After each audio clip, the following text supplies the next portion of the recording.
Sí, igual, gustaríame, sei que é un pouco, en fin, un pouco unha pregunta un pouco especial, pero por que se critica tan pouco a esta directiva desde os medios as determinadas persoas que son despois as sinaladas? Por Pues que se no. critica tan pouco a esta directiva con todo o que leva feito? Se fan normalmente unhas análises demasiado complacientes coa directiva, cambio hai algunha xente, como Rafa, como ti, como algunha outra xente que, en fin, que intentan ser críticos, porque eso tamén forma parte do periodismo cando hai argumentos. Por que crees que estades tan sós algúns Pues que porque queredes... yo creo que aquí, Antonio, ya nos entramos en un debate que pasa por la independencia del periodismo, y entonces esto va mucho más allá del Celta y va mucho más allá de la directiva del Celta. Al final, pues me pones de ejemplo a mí o a Rafa, pero al final somos autónomos, periodistas independientes que no tenemos pues ni un medio de comunicación, ni un jefe, ni nadie detrás que nos vaya a dar un toque, y nuestras decisiones y nuestras opiniones son nuestras y respondemos por ellas. Yo sé de compañeros que dicen menos de lo que les gustaría, pero bueno, porque al final no lo hacen en su nombre propio, sino que representan a medios de comunicación, y pues al final el Celta es una institución en Vigo y pues no sé qué decirte, no sé si es miedo, no sé cómo responderte, pero sí que sé que todo esto pasa por la independencia del periodismo, que se puede trasladar, pues podemos estar hablando del Celta o de política o de lo que quieras, pero el periodismo está enfermo de independencia desde hace mucho. Totalmente. Eso é o que pensaba eu, pero bueno, política informativa, en definitiva. Sí. Vale, muchas gracias, Guada, un placer. Nada, me quedo escuchando a ver qué dice Mon de esto. Mon, recoge tú el guante de eso si quieres. Yo puedo herir muchas sensibilidades, pero yo voy a opinar libremente, que para eso entro en este foro. Lo que sucede con Carlos Mourinho es paralelo a lo que sucede con Abel Caballero en esta ciudad. Y lo que sucede con la mayor parte de las figuras importantes en este país cuando se enfrentan al periodismo, ¿no? El periodismo hace muchos años que vive de intereses económicos que a veces, esos intereses económicos están en contra de la noticia y de la libertad de la noticia. Cualquiera que siga un poco la actualidad del Celta y de Vigo y que repase las intervenciones y no quiero meter a Abel Caballero, pero es que yo creo que es un ejemplo preclaro para conocer también lo que sucede con Mourinho. A Abel Caballero le ponen absoluta alfombra roja en todos y cada uno de los medios de comunicación de esta ciudad. Y eso es por algo. Eso no es porque Abel Caballero haga todo perfecto, ni porque Abel Caballero sea el mejor alcalde de la historia de esta ciudad. Eso son opiniones indiscutibles, pero no se ejerce la profesión del periodismo con este alcalde. Y eso será por motivos que, pues que la dirección y la gerencia de cada medio de comunicación sabrá, ¿no? Que los demás podemos tener una idea y que creo que todos los que estamos aquí sabemos un poco por dónde van los tiros, ¿no?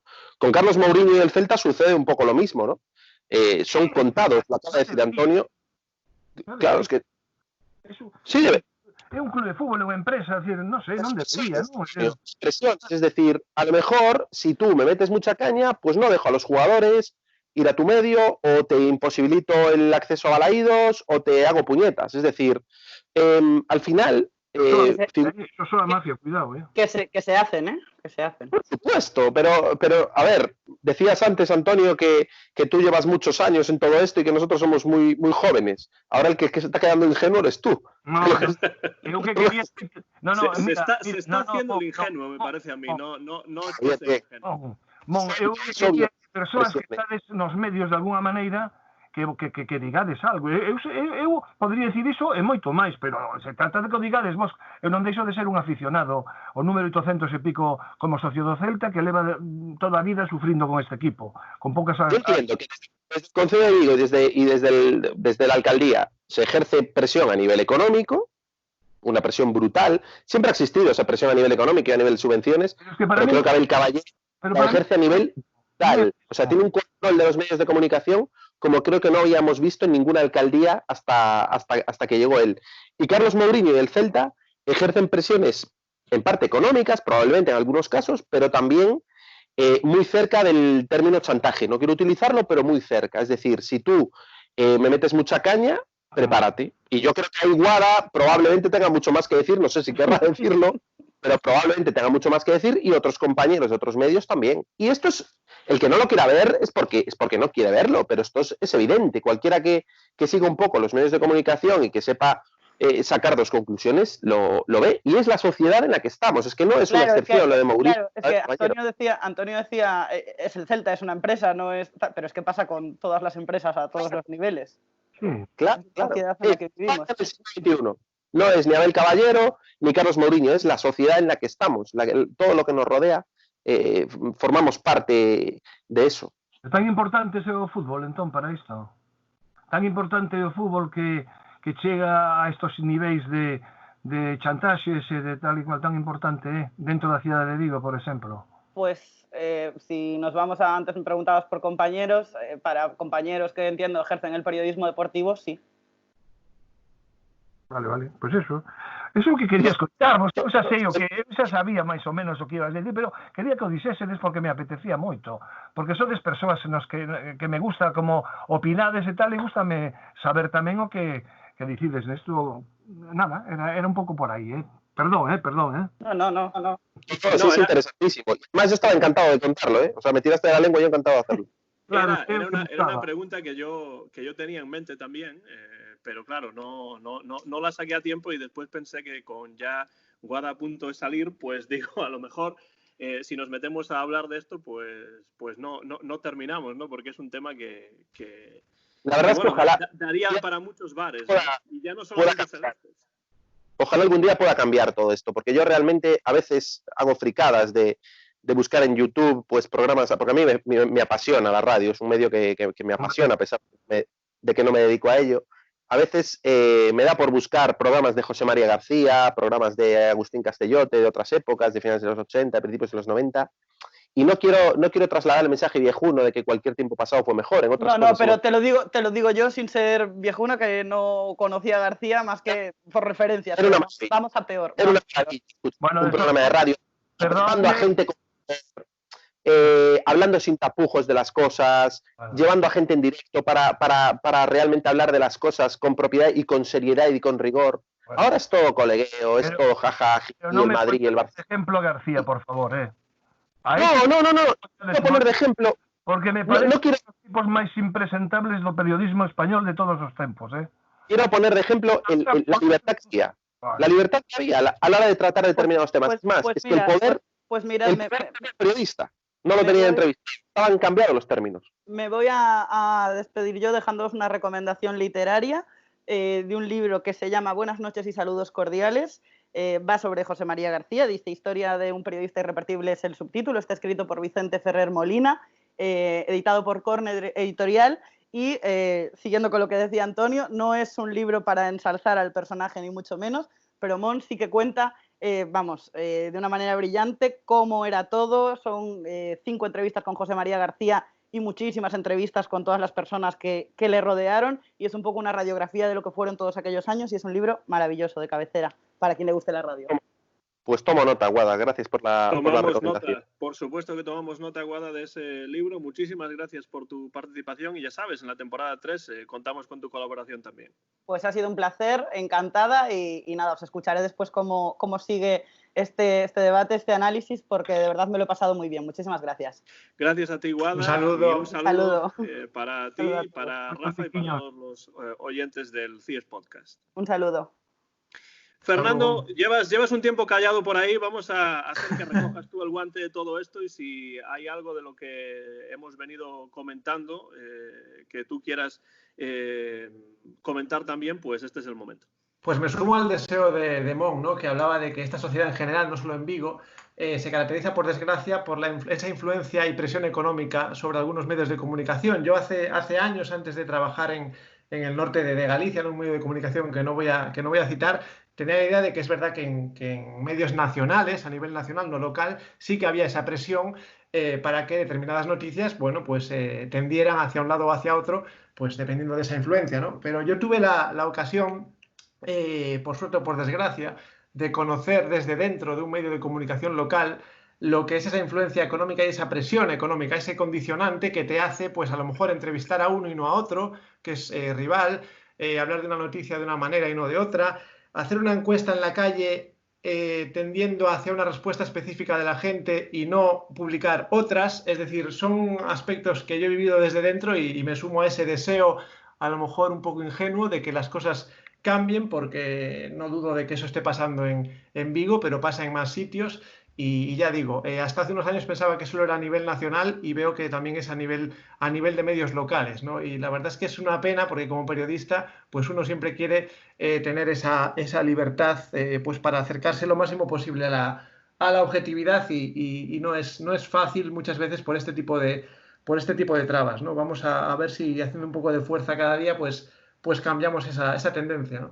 Perdona, Antón, que desviei moitísimo. No, pero Antonio, el periodismo como reflejo de la sociedad en la que vivimos, ya sea ahí en Galicia o aquí en los Estados Unidos, es un tema que a mí me interesa muchísimo y que creo que tiene lugar en una conversación de este estilo, sobre todo si tenemos en cuenta lo que ha ocurrido con esta liga que se ha visto afectada por el COVID, igual que todo el resto de la sociedad y el resto de las vidas de las personas, pero que conoció un parón de un par de meses y después se volvió a reanudar de una manera rápida, de una manera, desde mi punto de vista, un poco chapucera.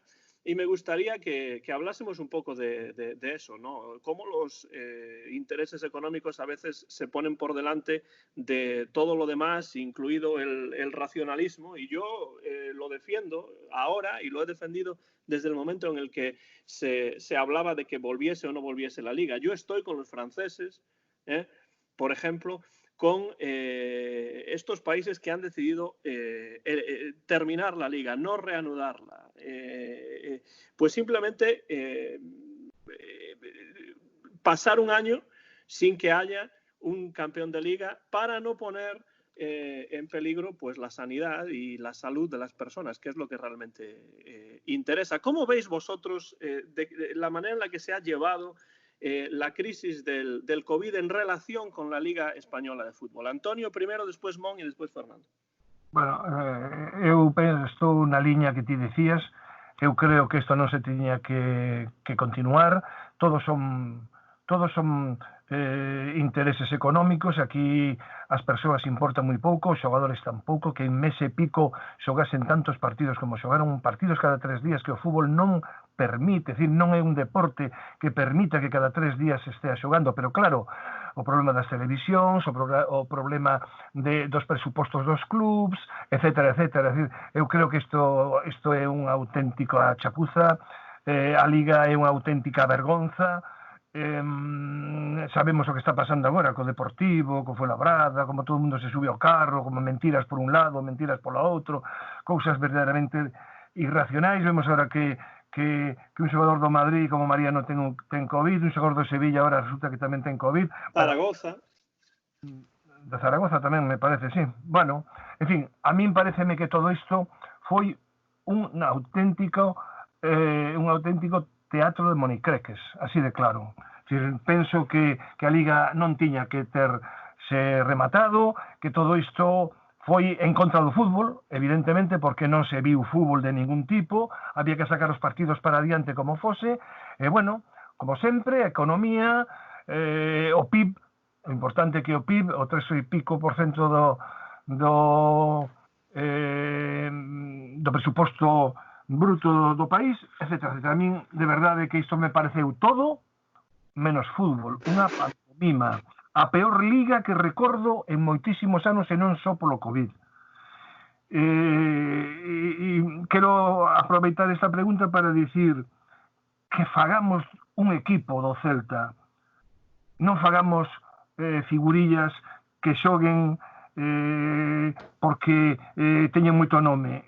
Cales foron os equipos que triunfaron nesta liga pésima de nivel, porque non houve ningún só equipo que digamos que ben xogaba o fútbol, ningún siquera, pero que os equipos que realmente eran máis equipos, como Granada, recordas Fer, ao principio, cando puseches verde o Granada, si este era un equipo de fútbol que este... Y lo puse con argumentos en aquel momento, pero bueno, luego... pero quero dicir que fíxate, tío, que este pantomima de temporada, que ao final rematou entrando en Europa, non? Pues pero con justicia, yo creo, Sí, non estou de acordo, pero que fútbol, como podemos valorar aos equipos nestes partidos pos confinamento? Es decir, mellor non valoralos, pero aqueles equipos máis potentes, me refiro como equipo, sen figuras como Granada, Osasuna, bueno, Real Sociedade de alguna pero non moito tampouco, Levante, etcétera, fixeron unha temporada fenomenal. Equipos como Valladolid e Eibar, pois, aínda que non estiveron moi aló, as últimas xornadas remataron con tranquilidade, non como pasou a nós. En fin, Antón, que estou en contra totalmente de como se desenvolveu isto, como se desenvolve e como se vai desenvolver, porque isto non rematou, veremos como empeza a campaña outra vez sen público, outra vez con moitos problemas, en fin, e non digo nada, todo caso Fuenlabrada, porque eso é outra. Mon, yo sé que tú eres bastante francófilo, algo que estamos en lo que estamos muy de acuerdo. Yo en esto del parón en el fútbol y el COVID y el confinamiento estoy avec la France. ¿Y tú? Oui, bien sûr. Yo también estoy con lo que hicieron en Francia y lo que hicieron en Alemania. Creo que también lo llegaron a... En Holanda. Fue Holanda. En Holanda, efectivamente, en la Eredivisie, efectivamente. A ver, partiendo de la base de que es una decisión difícil, porque como dice Antonio, es un 3 y pico % del Producto Interior Bruto de un país, y hay que ser conscientes de la dificultad que tiene, no solo por lo que repercute en la economía de un país, sino a los propios clubes. Es decir, había clubes que ya estaban hasta arriba en cuanto a deuda y dependían de los ingresos de televisión, que si no se reanudaba la liga no se iban a dar, y esos clubes acabarían probablemente en quiebra técnica. Teniendo en cuenta todo eso y siendo conscientes de que es una decisión difícil, al final, si hay un negocio que refleja fielmente lo que es la sociedad, la política y lo que mueve pues el país y la sociedad ahora, es el fútbol, ¿no? Así como nos hemos confinado, creo que fue un mes y pico en casa, y no hemos tenido mes de abril, como dice la canción de Joaquín Sabina, y llegó un momento en el que teníamos que salir a la calle porque había que trabajar y había que producir y había que abrir los aeropuertos porque no podíamos más, a pesar de que el virus sigue ahí, como se ha comprobado. Pues con el fútbol ha sucedido a nivel microeconómico un poco lo mismo, ¿no? O sea, se ha parado, pero se ha parado hasta un punto en el que había que retomar las cosas donde habían acabado, ¿no? Es evidente que se intentó hacer de la mejor manera posible, pero que al fin y al cabo acabó por resultar ser una chapuza, ¿no? Como bien dice Antonio. Y suerte han tenido de que todo esto ha sucedido en la última jornada, porque esto podría haber sucedido perfectamente a las 2-3 semanas de la reanudación. Da un positivo, 2 positivos por COVID un equipo, inmediatamente hay que ponerlo 15 días en cuarentena a ese equipo, 15 días en cuarentena al equipo contra el que ha jugado en la última semana y ya está el lío montado. Eso es un riesgo al que la Liga se ha enfrentado. Ha sucedido en esta última jornada, se ha montado un lío tremendo en la segunda división, pero la primera división ha salido de rositas. Por lo tanto, bueno, del mal, digamos que el menor. Veremos cómo evoluciona todo esto y veremos efectivamente si se puede empezar en tiempo y forma la próxima temporada, porque es toda una incógnita teniendo en cuenta los casos de coronavirus que está viendo en esta segunda ola. Eso de los casos, nada más empezar, pues ya está ocurriendo en la Liga de Béisbol aquí en los Estados Unidos, por ejemplo. Está ocurriendo en la Liga Mexicana de Fútbol también, con equipos casi enteros que están infectados. Y bueno, no hay ninguna razón para pensar que en España, Inglaterra, en Italia, donde también el virus dio con mucha fuerza, pues no pueda pasar eso también, porque los rebrotes evidentemente están a la orden del día. Fernando. Bueno, yo coincido en que fue metido a calzador ese último tramo de la temporada, se metió ahí como se pudo para acabarla cuanto antes, y de hecho, bueno, la prueba de que eso, digamos, no es humano, entre comillas, es que cayeron muchísimos jugadores lesionados. En el Celta, pues no hace falta que hagamos la lista de lesiones, también en otros clubes.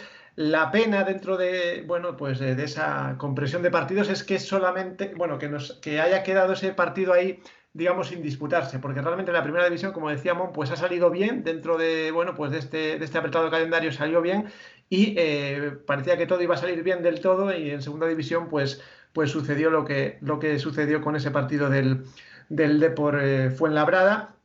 Y simplemente para acabar hablando de ese apunte que decía Antonio sobre el Granada, es cierto, ¿no? Fue un equipo que fue creciendo partido a partido y yo insisto, en aquel momento fue, y sigo pensando que en la temporada fue lo peor que vi en Balaídos, un equipo en superioridad numérica que no era capaz de hacer ni una mínima decente jugada contra un equipo contra 9, no contra 10, sino contra 9, ¿no? Me pareció de lo peor y de ese partido me fui con muchísima rabia porque había visto como incluso el Celta fue capaz de acercarse a la portería con 9 jugadores, ¿no? Y realmente se llevaba 3 puntos un equipo que no había demostrado nada con 2 jugadores más, ¿no? Pero es verdad que acabó muy bien la temporada y olé por el Vigués, el entrenador del Granada, que ha colocado a ese equipo donde creo que por equipo, por lo último que he visto en las últimas jornadas, me ha gustado muchísimo, un equipo que ataca y defiende en bloque, un equipo trabajadísimo y ole, ¿no? por el entrenador Vigués, ¿no? que está allí en el equipo andaluz.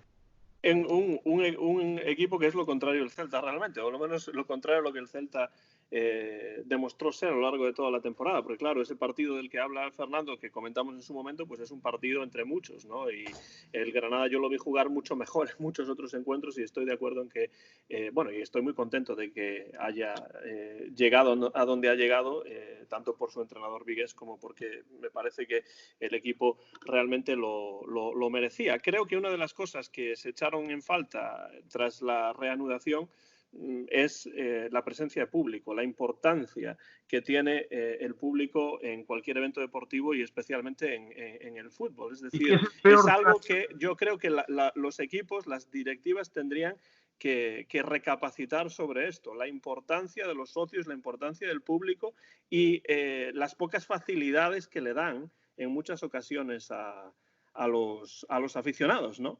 Exacto. Eu penso que o aficionado é o peor tratado dentro deste mundo do fútbol, evidentemente non ten máis, é o que máis sofre, é o que realmente sente as cores e se non cambia, porque vai seguir sendo, neste caso, celtista, e realmente está moi abandonado, moi esquecido, sin facilidades de ningún tipo, e logo con un choripán e 4 cousas máis queren engalalos e metelos dentro do rego. Vamos, a mí é que me parece tremendo e efectivamente o afeccionado é fundamental. Ver eses partidos con ese público virtual, falso, sí. con os ruidos e tal e cual, ui, ese balón pasa fora, ui, al gol, en fin, pareceme todo como dicen antes, unha chapuza, algo que realmente ten que pensar o dirixente do fútbol. Non se pode andar pola vida así, con esa soberbia e utilizar o público de maneira demagóxica, pero non real, non? Estoy de acuerdo y bueno, llevamos más de una hora de conversación que para mí ha sido verdaderamente interesante, un colofón magnífico para esta segunda temporada del Bar Celeste en iVoox y también en YouTube. Y para ir terminando ya la conversación, para ir terminando ya este episodio y también esta segunda temporada del Bar Celeste, quiero haceros, pues a todos vosotros, la pregunta que le hice a Guada antes de que saliese, que es, bueno, pues ¿cómo veis al Celta para la próxima temporada y qué cosas, en vuestra opinión, tienen que cambiar para que el Real Club Celta de Vigo se asiente en esa primera división, que es, me parece a mí, su lugar natural y en el que queremos verlo todos?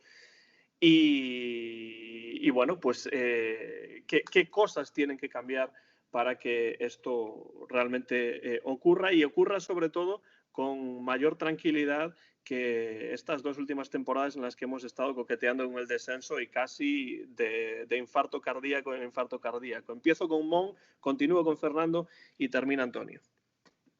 Yo solo pido una cosa solamente, que es darle poder de decisión al entrenador. Y ojo, que a mí Óscar no me parece el entrenador ideal para el Celta. Tengo muchas dudas con respecto a la figura de Óscar. Pero ya que tenemos la renovación firmada y que va a ser Óscar el entrenador del Celta la próxima temporada, tiene que ser él el que decida la política deportiva y que tenga voz y voto en los fichajes del Celta, porque si no es imposible, si no vamos a seguir la barca va a seguir dando vueltas porque hay uno que rema hacia un lado y los demás que reman hacia el otro, ¿no? Es imposible hacer una planificación deportiva seria sin contar con el hombre que va a llevar el timón del barco, ¿no?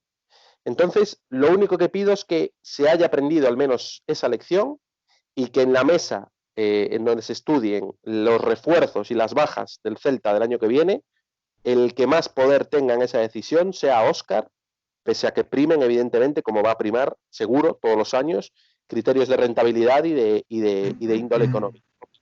Óscar, insisto, y es lo único que pido, quien lidere la estrategia deportiva de la próxima temporada. No pido más. Fernando.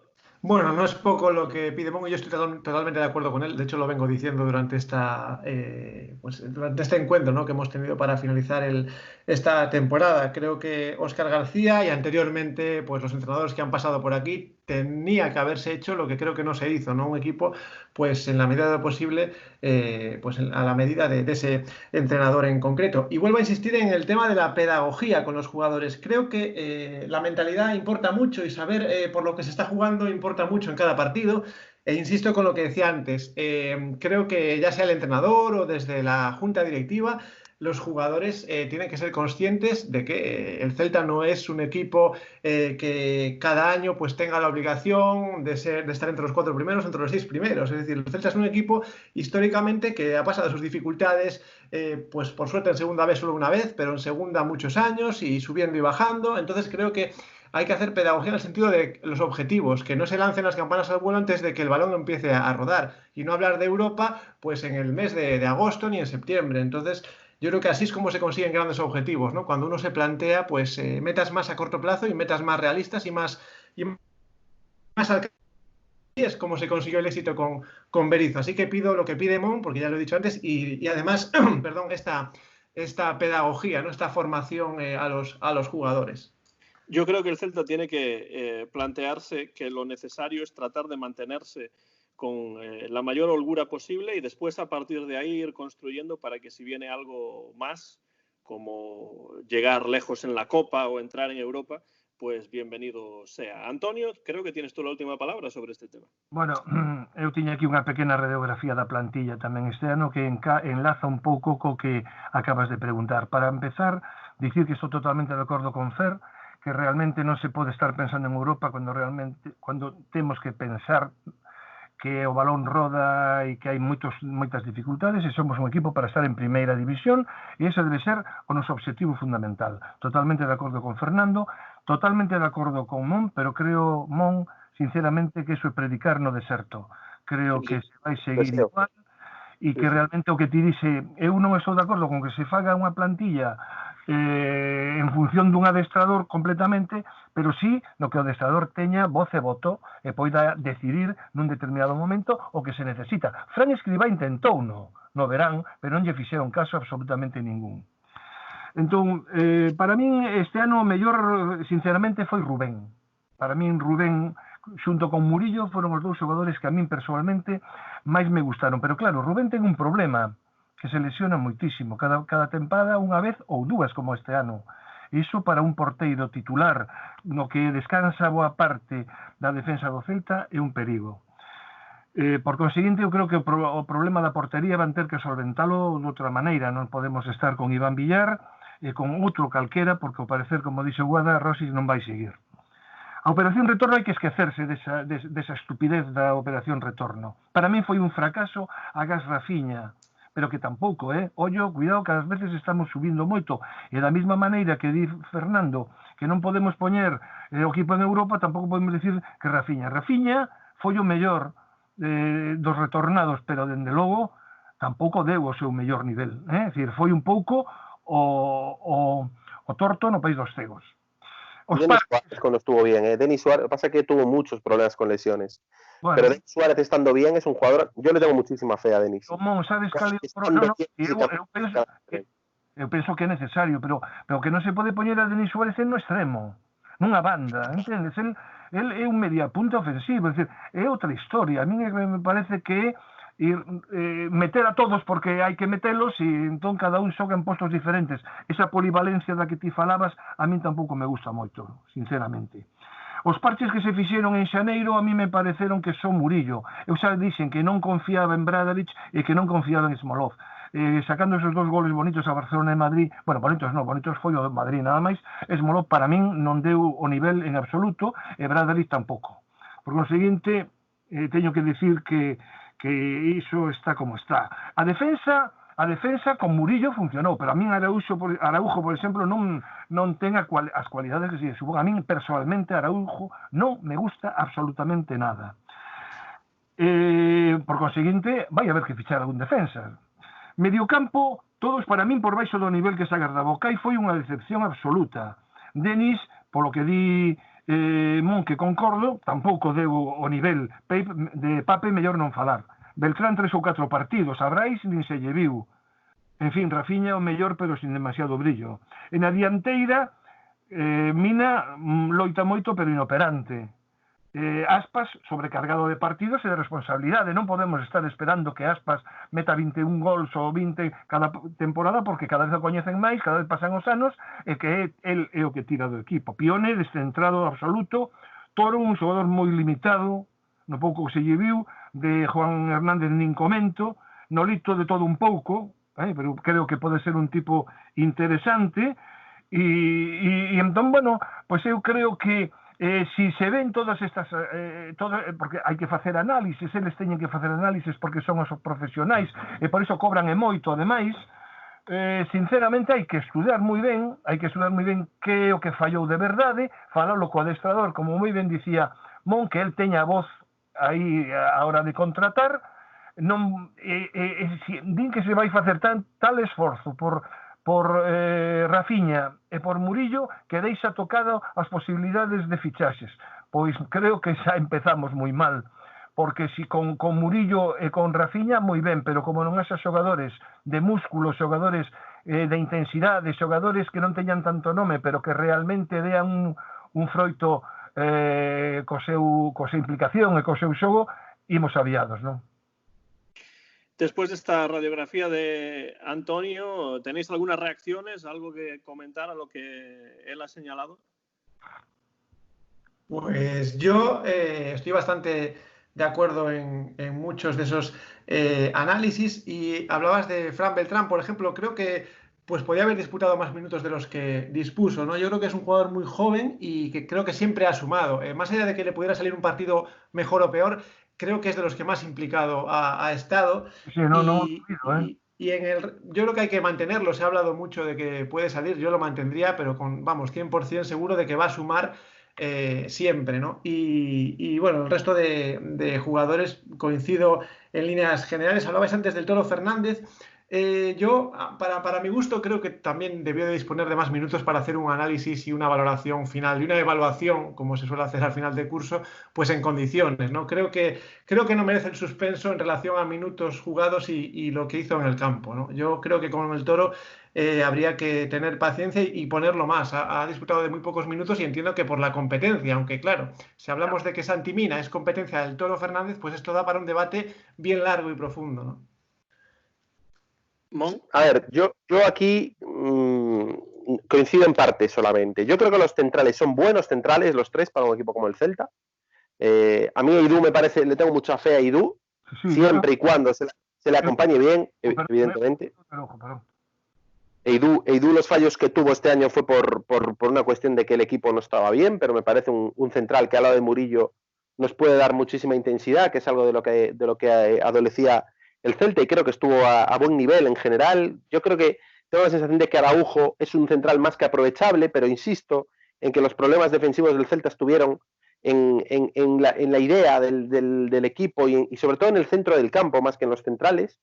Y ahí en el centro del campo es donde haría una verdadera revolución en el equipo. En Okay no confío en absoluto. Okay me parece un absoluto mercenario del fútbol.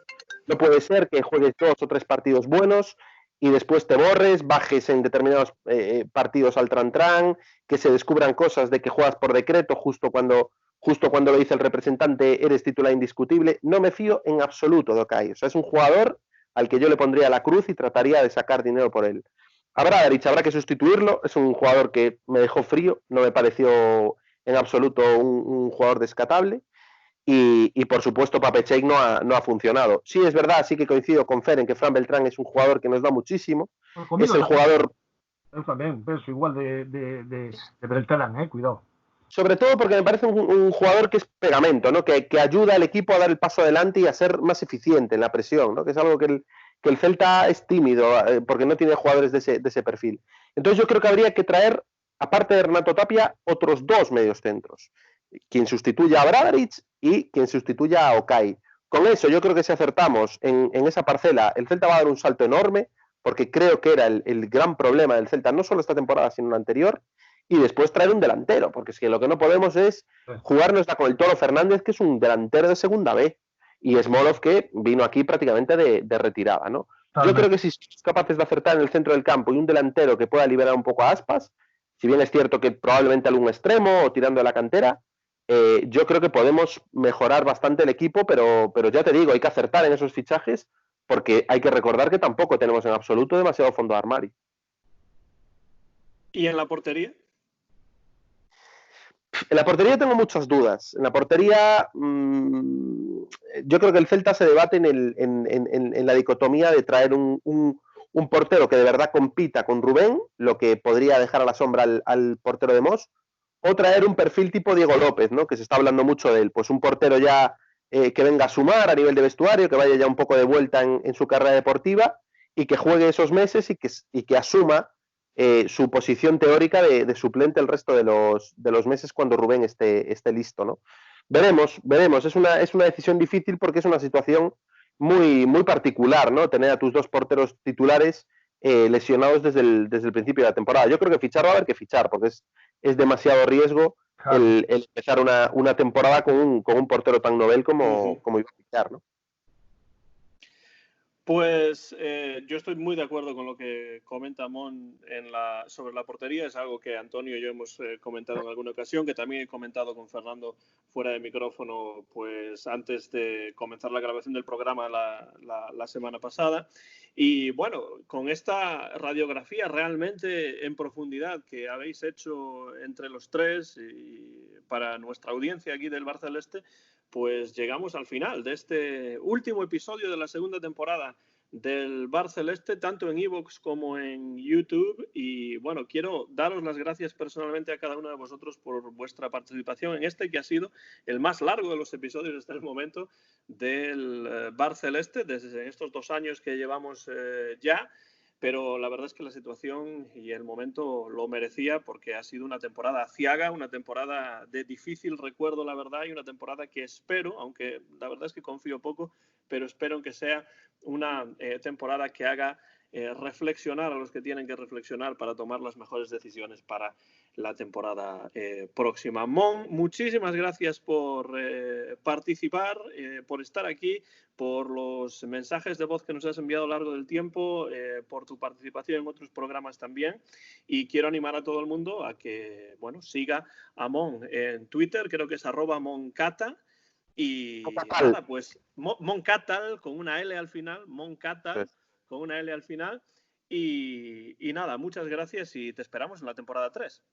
Nada, un placer, como siempre, Antón. Yo encantado de hablar de fútbol con gente que sabe y con gente que es tan próxima a mí como tú y como Fer, que os conozco desde hace tiempo.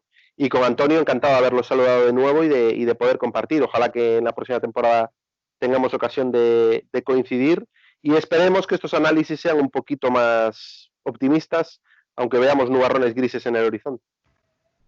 Eso lo espero yo también. Antonio, a ti muchas gracias también por participar y por haber estado en otros programas, también por tus mensajes de voz, celtista de pro y un abonado número 800 y poco, que es algo que además puede ir bajando el paso del tiempo. Y por supuesto os animo a todos vosotros y a todas vosotras a que os acerquéis a su literatura, que tiene muchos libros buenos y muy interesantes. Antonio, muchas gracias y te esperamos en la tercera temporada también. Foi un placer absoluto, encantoume compartir este último programa con meu sobrinho Fernando. A min tamén, tío. Mon, que me encanta ademais os seus comentarios que fai, o sigo moi atentamente cando participa, e a verdade que me encanta o seu punto de vista, e contigo, Antón, porque creo que conseguides entre Fer e ti facer un programa agradable, no que un se sente como en casa, e onde, bueno, sae esa paixón celtista que todos levamos dentro e que, ademais do respecto, é o que nos une. Moitas gracias a vos. Muchas gracias a ti, Antonio, y Fernando, también gracias a ti por estar ahí semana tras semana al otro lado. Da igual el tiempo que haga, da igual lo que tengas que hacer cada semana, pues ha sido siempre un placer estar contigo en comunicación antes de los partidos, durante, después y antes de grabar, durante y después. Y bueno, llevamos 2 años y el programa pues poco a poco va creciendo, lo cual nos alegra mucho que haya alguien por ahí que esté interesado en escuchar y en comentar. Y nada, Fernando, gracias por tu participación y por codirigir conmigo este bar. Pues nada, un abrazo a los tres, ha sido un placer y realmente me gustan mucho más los bares celestes en los que hay pues más de 2, ¿no? Cuando somos 4 o 5 esto es mucho más rico y uno aprende mucho más que cuando somos solo 2, ¿no? Uno abre más los ojos y realmente conoce mejor la realidad de la que hablamos. Así que un abrazo a los tres y bueno, seguimos hablando, claro. Y le damos las gracias también a Guada Guerra, que estuvo durante la primera hora de esta emisión del Bar Celeste, y podéis, por supuesto, escuchar su voz y sus comentarios junto con Rafa Valero en el CIES Podcast, ciespodcast.es, lo repito, ciespodcast.es. Yo soy Antón García Fernández y quiero daros las gracias también a todos vosotros y a todas vosotras a lo largo y ancho del mundo por seguirnos en YouTube, donde ya tenemos casi 80 seguidores, en Facebook y también en iVoox. Y ahora, a vosotros tres, Mon, Antonio y Fernando, solamente me queda pediros que a la cuenta de 3, para esta nueva temporada que va a empezar ya muy pronto, esta tercera temporada del Bar Celeste, pues hagamos nuestro último berro celeste, nuestro último grito celeste de la temporada. ¿Estáis preparados? Sí, perdón, un segundo simplemente, sí. Antón. Quero facer unha homenaxe aquí. Se eu son celtista fun grazas ao meu pai, que era un celtista auténticamente profundo, que o pasaba moi mal no campo, que ás veces hasta me facía sentir unha certa vergonza pola súa actitude, non? De celtista, que o sentía moitísimo, que deixou de ir aos balaídos porque se puña moi mal, moi nervioso, e el sempre criticaba a forma que había de animar ao Celta, que era Celta, Celta. Aí elevaba os demonios, ¿no? Decía, o grito do Celta sempre foi ala Celta, ala Celta. Bueno, pues como ese un pouco aparte do berro celeste, por eso quería facer esta pequena aclaración, este apuntamento en homenaxe a unha persoa que, se son celtista, foi gracias a él. Pues en su honor, en honor de mi difunto abuelo Antonio García Conde, que cuando yo nací él ya no iba a Balaídos por prescripción médica, vamos a terminar este programa y vamos a dar todos sino de eso, no os preocupéis. Sí. Pues en su honor y también en el honor de todos los que nos escuchan, vamos a dar este último berro celeste, este último grito céltico. 1, 2, 3. Coma sempre, ode sempre. Ala Celta.